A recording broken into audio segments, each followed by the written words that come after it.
My beautiful people, now welcome back for Kongossa and Gossip TV, my people. Today matter na a jam on its own, because the table don't turn. This one now woman, it don't assault one small minor, my people them. So this matter they so it the hot night day for social media now way it the work at the whole place. But before I enter the matter, my people, if you there you never subscribe for my channel or now the first time where you stop by, I beg my beautiful people do well for subscribe. You like, you watch the video till the end. You leave your own constructive comments and opinion for comment section. Don't forget for turn on notification bell so that when we upload you go hear my people and you go wrong cam. So today now about a lady way he come up for GREENDALE, my people. He dey 26 years old and he work na night work. Una know na he work na for Jogodo made they put money for a hand. As una know the slag and what they ever talk na money for hand, back for down. Now that kind of woman he dey 26 years old. So on Tuesday where it be 23rd of February 2021, my beautiful people, they catch this our beautiful sex worker. He don't come up for Jogodo with 13-year-old pikin, my people, for Houghton Park for Harare for Zimbabwe, my people. Una fit imagine now. The story long and the story be very touching because this one na matter way everybody they ask itself. This woman wanna see am in name na Precious Taye. Yes. So wetin wey happen na say this 13-year-old boy, my people, he don't actually go find this girl for dating site. The first question come out, wetin 13-year-old pikin he did do for dating site? But my people, before we wan give for opinion, make I narrate all the matter for una.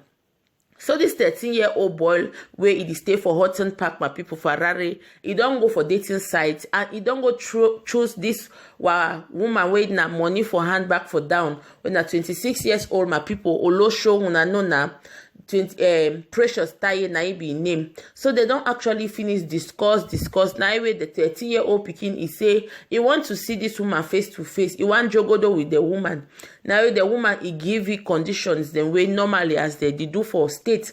He say Nuru V na $15, my people, Fatish na $30, Full House $40, and Jogodo Mata na $20, my people. So the pikin say okay, he did so he want Jogodo. So me the girl he come for their house. That is his parents their house, my people. Me he come at the Jogodo and he go pay ye the $20 way that the ask my people. Now when they agree, they talk say they go accept for do am for this Tuesday where he come out for paso for that 23rd of February 2021. Now after some time, now the 13-year-old boy he called the girl. He say my sister, before you won't come, I'll make you bring medicine where it make people sleep. Una know now, make they bring sleeping medicine so that I go give my siblings them.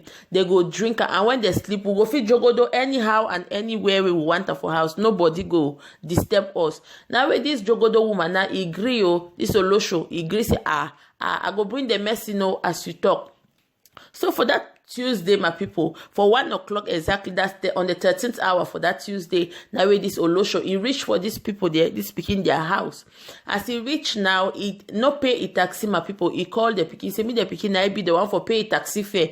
One situation where he no be fair day for the matter as we know the year. He don't use the opportunity because na pikin. The pikin can't pay for the fare. Afterwards, the pikin develop COVID. He asked himself, say, are they 13 years? So now baby woman, this so what they do? I want Jogodo now with this big mommy. He to say he no do again. The woman to say, as I don't come here, you go do. The woman he push himself for inside her as he enter.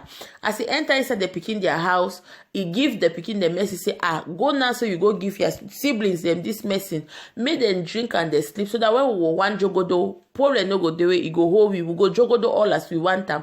Whether you want and how, I go give them to you, my people.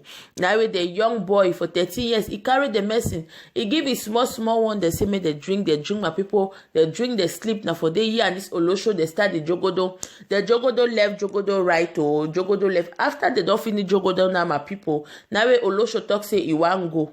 Una understand now, after Matana, back for bed money for hand, my people. So he asked the boy, say me the boy give you $120, my people. But from the money be supposed to be now $20. Una remember when I be read the thing the way that he asked them for each situation. Now with this young boy for 13 years, he say, did not be the agreement be this, the agreement at $20, so they jogodo woman, he talk say he don't ask the pikin na $120, and na $120 wey the pikin go give him. So the pikin now be frustrated, he no get that kind of money. Now he run go for a neighbor, my people. He talk say, actually me the girl, he give you that 120, me the neighbor give you $120, my beautiful people. Neighbor say, but how you want take give me back my $120? What do you need this $120 for, my people? Now the pikin, the minor for 13 years, if be frustrated, he explained for a neighbor, say, I don't invite some olosho, so woman wey na jogodo matter, he don't come, we don't jogodo. I suppose give her $20, but he don't ask me now $120. Now me I not get, I say my rush car tell you because I don't be frustrated. The neighbor say, this kind thing not supposed to happen now, my beautiful people. Now then the neighbor take his phone, he call this minor his grandmother, and the grandmother take his number, he call the minor his mommy. The mommy take call police. Now so then all them they come jam the girl for house. They say, how you feel to carry yourself, a whole 26 years old girl, and you know you can't work with you work, you come for a year where you know say this minor he parents they know they you actually jogodo with, and now you they ask $120, my people. Now a police can carry the lady say, no be crime I commit, no be thief why when they do me they say I don't go thief, I not thief now only jogodo with the pikin, and we do na protection, we be wear protection, it be wear wrap, no, it no be empty, my people. They carry and go for police station.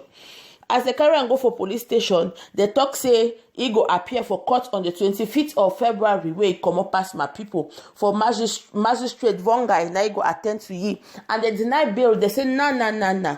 They no fit give this kind girl bail, make you go outside, go continue. He's supposed to be punished. There's a matter commander for us, my people. Plenty people don't come, they give their opinion. Plenty people don't come, they talk say, this girl, you not do well at all. Minor, why you go don't do that kind of thing? But my question when me I get for action, I say, wait in minor for 30 years they do for dating sites.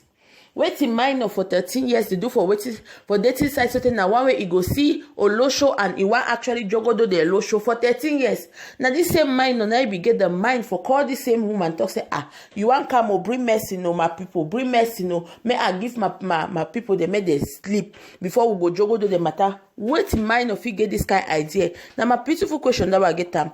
People wait to not think, una leave una comments for comment section. Una tell me what una think about the video. How manage 13-year-old pikin go day for that kind of sites, my people. And even if now olosho matter you did do, why you go do actually carry yourself go now for minor go do this kind of thing. People talk say they no fit accuse this girl for rape, neither they fit accuse this girl for assault, my beautiful people. But they fit only talk say he do na indecency with the minor, my people. Now so the matter don't day. That I talk say my run can give una the gist as it the hot so. So if you there for year you then you nobody subscribe for this channel, my fellow people, what you wait for? Subscribe for my channel, like, comment, leave your beautiful comment, you'll share, you subscribe, and I go see you for my next video. Bye.